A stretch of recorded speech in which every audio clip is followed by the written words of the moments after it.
신상 언박싱. 요즘 서점가에는 지친 일상에 따뜻한 위로와 조언을 건네는 책들이 많은 독자들의 선택을 받고 있습니다. 그 맨 앞에 불편한 편의점이라는 책이 있습니다.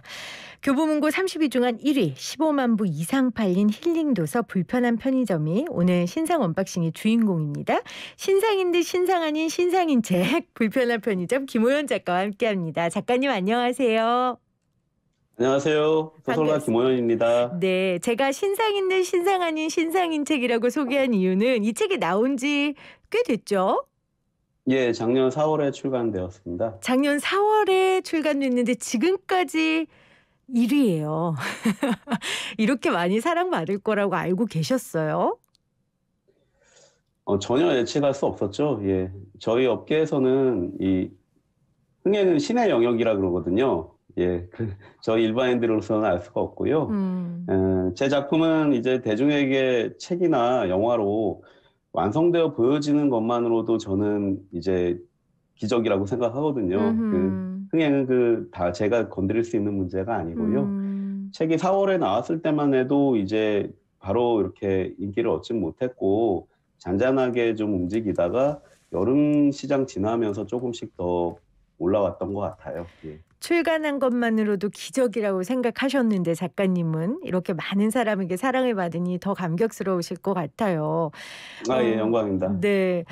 불편한 편의점. 이 책의 제목처럼 한 편의점에서 일어나는 일과 또 그 사람들의 이야기인데 사실 15만 부 팔렸으면 많은 분들이 보셨지만 그래도 간단하게 이 책에 대한 내용을 좀 요약해 주시겠어요? 염영숙 여사라는 분이 계신데요. 예, 교직을 정년 퇴임하고 서울역 부근 청파동에서 편의점을 운영하고 계세요. 그런데 이제 어느 날 서울역에 갔다가 노숙자 도꼬 씨로부터 잃어버린 파우치를 이제 이 도꼬 씨가 이제 찾아주면서 인연이 됩니다.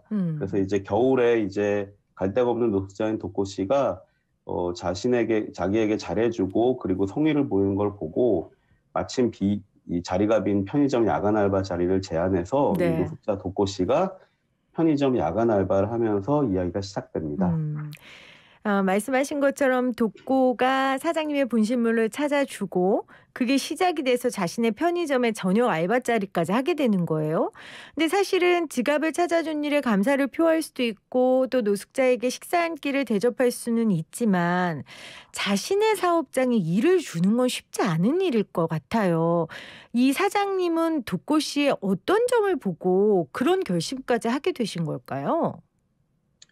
그러니까 이제 저라도 그렇게 못할 것 같아요.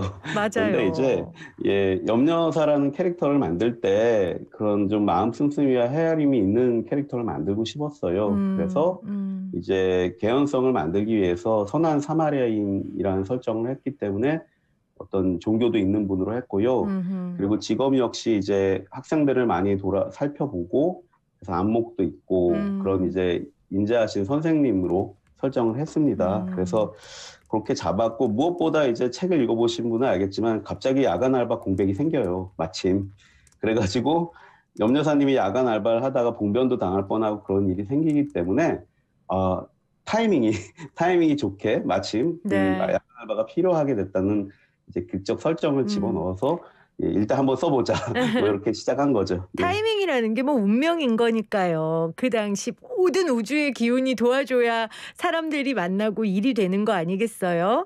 그래서 그런 배경과 함께 사장님의 선한 마음뿐만 아니라 사람의 겉모습이 아닌 속모습을 보는 그런 안목까지 독고 씨를 일하는 사람으로 발탁하게 된 배경이 아닐까 그런 생각을 해봤어요. 그래서 저는 이 사장님의 모습을 통해서 작가가 이 네네. 시대가 정말 원하는 어른의 모습을 보여주고 싶었던 게 아닌가 그런 생각이 좀 들었거든요. 그러니까 제가 이 작품을 준비하면서 편의점 취재도 하고 그 편의점에서 일했던 그 알바들 이야기도 들어봤는데 네. 편의점에서 그 여러 가지 힘든 일들이 많지만 제일 중요한 거는 이 사장님의 성격이라고 하더라고요. 사장님이 좋으신 분이면 그럼요. 편의점 일이 좀 힘들어도 오래 일할 수 있는데 사장님이 좀 고약하거나 이러면 이제 편의점 일이 힘들다고 그러더라고요. 그래서 어쨌든 편의점을 운영한 사장님 정도면 기성세대잖아요. 그리고 어떤 그래도 그 고용을 창출할 수 있는 분들이니까 이런 어른들이 기성세대 어른들이 좀 더 주변에 선한 영향력을 끼치는 것이 우리 사회에 중요한 가치가 아닐까라는 생각을 좀 했고요. 예. 그래서 염려사는 그런 생각이 모여서 만들어진 캐릭터고요. 우리가 그런 걸 좀 잊지 않아야 된다고 생각해요. 예. 그래서 저는 이 사장님 모습 중에 가장 마음에 남았던 모습이 이거예요. 제가 한 구절을 읽어보면 네네. 자신은 교사 연금으로 살고 이 매장으로 식구들 생계가 해결된다면 그것으로 그만이다. 처음부터 그럴 줄은 몰랐지만 이제 오 여사와 성필 씨는 이 편의점이 아니면 생계가 해결되지 않는 상황이고 시연 역시 공무원 시험 준비에 드는 돈을 여기서 충당하고 있기 때문이다. 그렇게 평생 사장이나 자영업과는 거리가 멀었던 염 여사가 편의점 경영에 신경을 쓰게 된 것은 이 사업장이 자기 하나만을 위한 것이 아니라 직원들의 삶이 걸린 문제라는 걸 깨닫고 나서부터였다. 저는 이 구절이 함께 사는 상생 그리고 조금 더 가진 자의 책임 이런 것들을 느끼게 하는 어른의 태도였다는 생각이 들었습니다. 아, 예, 맞습니다. 예. 그리고 이 안에 같이 일하고 있는 사람들이 어떻게 보면 지금 우리 사회가 약자라고 부르는 사람들이잖아요. 뭐 네네. 사업에 실패한 사람도 있었고 또 청년들 여기에 일부러 청년 세대를 시연이라는 인물을 통해 넣은 이유가 있으세요? 그러니까 이제 청년분들이 다 이제 구급 공무원 많이 준비하고 미래가 불안정하니까 안정적인 일들을 찾아서 안정적인 일을 위해 이제 공무원 시험을 많이 준비하잖아요. 네. 근데 이제 어떤 꿈이나 자기 목표를 찾아서라기보다는 안정적인 직업이 중요한 사회가 됐잖아요. 예, 맞아요. 그런 것에 대한 좀 안쓰러움과 그럼에도 불구하고 그걸 준비할 수밖에 없는 자기의 적성에 맞는지 안 맞는지 혹은 자기가 진심으로 하고자 하는 일을 찾기보다는 이 사회가 너무 불안하고 이 미래가 두려우니까 이제 그런 것에서 이제 주저하는 어떤 청춘의 모습을 좀 보여주고 그런 친구가 독고로 인해서 조금이라도 자신의 장점 그리고 자기가 좋아하는 일을 조금이라도 돌아볼 수 있는 성찰할 수 있는 계기를 주고 싶었습니다. 맞아요. 그 성찰할 수 있고 자기의 숨은 능력을 보게 한 사람이 이제 노숙인이라는 어떻게 보면 우리 사회의 약자 중에 약자 실패자라고 불리는 노숙인이라는 독고 씨잖아요. 네네. 독고 씨라는 인물을 처음에 그렇게 노숙인으로 잡고 구상하게 되신 뭐 이유나 계기가 있으셨나요? 그러니까 이거는 작품 초반에 캐릭터를 구상할 때 생각을 하는 건데 원래는 노숙인이 아니고요. 쉽게 말하면 우리 사회 밖에서 우리 사회를 돌아볼 수 있는 좀 이방인 같은 캐릭터가 필요했어요. 그런데 일반적인 사람은 안 되겠죠. 그래서 제가 심지어 뭐 탈북자도 생각했고 뭐 외국인 노동자도 생각했고요. 실제 외국인 분들이 이제 외국인 유학생들이 편의점 알바도 많이 하시거든요. 맞아요. 그리고 또 뭐 조선족 아주머니도 있었고 그리고 재미교포인데 한국 와서 이제 적응 못하고 요런 캐릭터도 생각하고 심지어 외계인까지 생각했어요, 제가. 네네. 그런데 이제 좀 고민 끝에 이제 노숙자였고 그리고 과거가 있는 그래서 과거의 평범한 삶을 살다가 노숙자의 삶으로 전락했다가 다시 이제 이 염려사의 손길로 인해서 자기 인생도 돌아보며 사람들에게도 영향을 주는 그런 이제 좀 바깥에 나갔다 온 캐릭터죠. 예, 그래서 노숙자로 설정을 했습니다. 그러니까 우리 사회를 관찰할 수 있는 캐릭터여야 했고 또 하나는 저는 누구나 사실 실패할 수 있고 그 실패가 생각처럼 복구가 되지 않으면 노숙자의 삶을 살 수 있는 거잖아요. 그래서 누구나에게 가능성이 있는 삶이라고 저는 생각하거든요. 그렇기 때문에 그렇습니다. 이 노숙자라고 캐릭터를 잡으신 게 아닐까 그런 생각을 책을 보면서 하게 됐습니다. 오늘 신상 언박싱은 많은 사람들에게 위로를 주는 책입니다. 불편한 편의점의 김호연 작가와 함께 이야기 나누고 있는데요. 소설이 두 종류인 것 같아요. 소설 하나는 아까 말한 외계인이 나오는 이런 판타지 같은 소설과 또 하나는 아주 현실적인 소설. 그러니까 불편한 편의점은 굉장히 지명도 가상의 지명이 아니라 정말 우리가 청파동, 뭐 숙대 입구 우리에게 있는 지명이고 나오는 캐릭터들도 아까 이야기했지만 시연이 같은 청년, 자영업자나 직장인 같은 우리 사회에 있을 법한 사람들이란 말이에요. 근데 작가님 전작도 그렇고요. 망원동 브라더스도 그렇고 이렇게 현실 밀착형 소설을 쓰시는 이유가 있으십니까? 저는 우리의 삶에서 동떨어지지 않은 이야기를 쓰고 싶고요. 음. 소설은 말씀하신 대로 여러 장르와 분야와 스타일이 있죠. 예, 말씀하신 것처럼 판타지 소설도 있고 문학성을 중시하는 좀 문학성 깊은 소설도 있어요. 그리고 제 소설 같은 경우는 대중들과 밀착해서 대중들이 쉽게 가독성 있게 읽을 수 있는 이야기의 소설을 저는 추구합니다. 예, 그런데 이 모든 사실 소설의 카테고리가 결국은 인간에 대한 고민과 질문에서 시작되고 있어요. 예, 그래서 고전부터 노벨문학상을 받은 작품부터 베스트셀러까지 그리고 판타지 소설, SF 소설 모두 인간이란 무엇인가에 대한 이야기거든요. 예, 저는 그것들은 다 같이 파악한다고 생각하고요. 네. 파고든다고 생각하고요. 예, 저는 뭐 판타지에 능하지도 않고 좀 네. 문학성도 약해서 대중들에게 쉽게 잘 읽히는 재미있고 감동적인 이야기를 들려주는데 애쓰고 있어요. 예, 말 그대로 생활 밀착형 스토리텔러로서의 소설가의 역할에 충실하려고 합니다. 그래서 다 잘할 수는 없으니까요. 아유, 예. 그래서 많은 사람들이 찾아보는 거기도 하겠죠. 아까 인간에 대한 고민과 질문에서 시작한다고 하셨는데 사실 이 책에는 악인이 나오지 않잖아요. 좀 네네. 나쁜 모습을 보이는 건 실수나 잘못된 선택이라는 관점에서도 충분히 이해가 갈 만한 사람들이고 제가 최 사장 작가하고 인터뷰했을 때 최 사장 작가는 인간에 대한 그렇게 긍정적이거나 선한 출발은 하지 않더라고요. 그게 작품에 묻어나기도 했고. 근데 이 책을 보면 우리 작가님은 인간은 굉장히 선하고 연대의 중요성 이런 것들 굉장히 많이 말씀하시는 것 같아요. 맞습니까?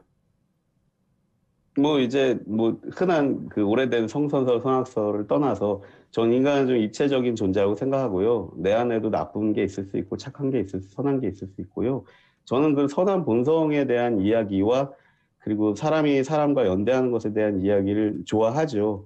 그리고 염려사가 독고에게 손을 내밀었듯이 독고가 변했고 그리고 독고의 충고와 오지랖으로 인해서 주변 사람들이 또 이제 알바생이나 손님들이 변화하죠. 그리고 영향을 받죠. 그리고 이로 인해 독고 자신도 또 다시 영향을 맞아요. 받습니다. 예, 그래서 이런 영향이 이제 책을 읽는 독자들에게도 이제 영향을 준다면 이제 이게 작가로서 더할 나위 없는 기쁨이고요.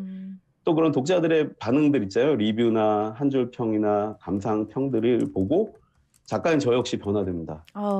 어떤 예, 부분이요? 이게 저 역시 감명받고 제가 생각한 것 이상의 것들을 발견해 주실 때 제 작품을 저도 돌아보고 제 자신이 좀 더 좋은 작가가 될 수 있는 자양분이 됩니다. 그렇죠. 그래서 이제 이 책이라는 게 이 이야기의 순환이란 게 참으로 단단한 공감의 연대라고 저는 생각을 해요. 예. 맞습니다. 책 한 권이 주는 그 공감과 연대의 힘이 크죠. 그래서 이 신상 언박싱 코너를 만든 겁니다. 예. 때로는 어떤 분들이 뭐 책 홍보해 주는 코너야? 막 이런 분들도 계세요. 청취자분들 중에. 근데 뭐 15만 부 파신 분한테 제 홍보가 무슨 도움이 되겠습니까? 아닙니다. 홍보가 아니라 정말 제가 이 책을 보면서 그 작가를 통해 배운 인간에 대한 애정과 개념, 연대 이런 것들 여러분과 나누고 싶어서 우리 불편한 편의점뿐만 아니라 좋은 책들을 여러분들에게 소개하고 있다는 거 제가 조금 말씀을 드리고 싶고요. 아까 충고와 오지랖이라고 하셨는데 이게 연대의 시작 같아요. 정말 충고와 오지랖. 그렇죠, 작가님? 이게 좀 까딱 잘못하면 이게 꼰대가 되거든요. 그런데 이제 좋은 충고는 충분히 있어요. 그리고 예, 어떤 경우에는 필요한 충고가 있고 그리고 맞아요. 그 살짝 건드려지기만 해도 변하는 게 있습니다. 예, 그런 것들은 서로에 대해서 관심과 그 관심의 눈으로 바라봐야 될 것 같아요. 그러니까 네. 충고랍시고 자기 얘기라는 게 아니라 음흠. 그 사람에게 필요한 것을 헤아려 줄 줄 알아야 된다는 거죠. 예, 염려사의 마음 맞습니다. 같은 예, 그런 것들을 저는 좋아하고 좀 그런 그 서로를 돌아봤으면 좋겠어요. 예. 그 충고와 오지랖을 받아들이는 사람의 선택도 굉장히 중요하다라는 게 저는 이 책의 메시지라고 생각했거든요. 그러니까 타인과의 연대와 도움도 중요하지만 결국 선택은 본인의 몫이다. 저는 이 메시지도 읽었는데 어떻습니까? 아우 예리하십니다. 예, 피디님 감사하고요. 우리 사회가 이제 연대를 넘어서 사실 좀 집단 문화가 강했잖아요. 어쩔 수 없이 뭐 힘든 근대화 시기가 있었고 가족주의도 강하고 군대에서 집단 문화들을 경험하고 학교나 사회에서도 집단 규율을 벗어나면 왕따를 당하곤 하잖아요. 네. 이런 것 때문에 이제 좀 개인주의적인 사람들에게 이제 개인주의가 팽배하다라는 음흠. 그런 이제 평가를 하면서 이제 안 좋게 표현하는데, 저야말로 저는 개인주의가 권장돼야 된다고 생각하고, 이제 제가 어릴 적부터 지금까지 살아오면서 이제 점점 우리도 개인주의가 좀 정착되고 있는 것 같고, 네. 그래서 개인의 중요성들을 좀 지키고 서로의 선을 유지하는 것 같아서 조금씩 그것들이 소중한 가치가 되는 것 같아 좋고요. 연대는 그 다음이 아닐까 해요. 이제 음흠. 단단한 개인들이 연대를 하는 거지, 음흠. 이 어떻게 보면은 그 자기 자신이 쓰지 못한 상태에서 집단이 뭉치면은 어디로 갈지 모릅니다. 맞습니다. 집단주의가 됩니다. 그래서 맞습니다. 단단한 개인들의 건강한 음. 연대야말로 이 건강한 사회의 기본이라고 음. 저는 생각을 하고, 그걸 편의점에서는 그것이 이제 동화처럼 어떻게 보면 좀 신기하게 이렇게 기발하게 얽히는 음. 건데요. 예, 약간의 어떤 좀 저만의 행복 회로로 좀 설정을 한 게 있지요. 다만 이제 요즘 좀 코로나의 여러 가지로 힘드니까 독자님들이 그런 따뜻하게 엮어준 이야기를 좋게 봐주시는 것 같아요. 저는 이 책이 베스트셀러인 것도 참 좋았어요. 아, 많은 사람들이 이 책에 감동받고 마음이 움직였다는 거잖아요. 마음에 있는 그런 연대와 그 치유의 불씨를 이 책이 잘 불러일으켜 준 것 같아서, 아, 그래, 우리 사회가 아직 따뜻하고 아직 연대에 대한 공감과 갈증이 있구나라는 걸 방증하는 거라고 저는 그렇게 생각을 했습니다. 예, 음. 감사합니다. 이 책에 "삶은 관계이고 관계는 소통이다. 행복은 내 옆에 사람과 나누는 데 있다." 저는 이 문장이 이 책의 핵심이 아닐까 싶었습니다. 우리 독자들에게 이 문장과 관련해서 좀 한 말씀 해 주신다면요. 그러니까 그 행복은 그 이런 말이 있잖아요. 이 별거 아니다고. 이제 행복하다는 건 좋아하는 사람이랑 맛있는 거 먹을 때가 가장 음. 행복하다는 말이 있어요. 그 원래 인간은 이제 원시 시대 때부터 이제 사냥해 잡은 음식을 부족들과 피부치들과 같이 나눠 먹으면서 행복했거든요. 그 DNA가 수만 년 동안 이어져 온 거지, 오히려 현대 사회는 얼마 안 됐잖아요. 음. 그 길고 오래 자리 잡고 있는 이 DNA 때문에 세상에 아무리 첨단이 되고 뭐 인공지능이 뭐 어떻게 되더라도 결국 인간은 옆에 있는 사람과 기쁨과 슬픔을 나누지 않으면 제대로 살아갈 수 없다고 저는 생각을 맞습니다. 합니다.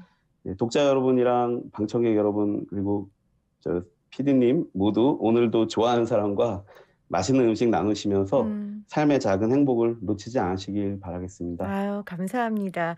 제가 그래서 이 직업을 좋아합니다. 제가 좋아하는 책을 쓴 작가와 함께 이렇게 이야기 나눌 수 있는 게 저에게 너무 큰 행복이고요.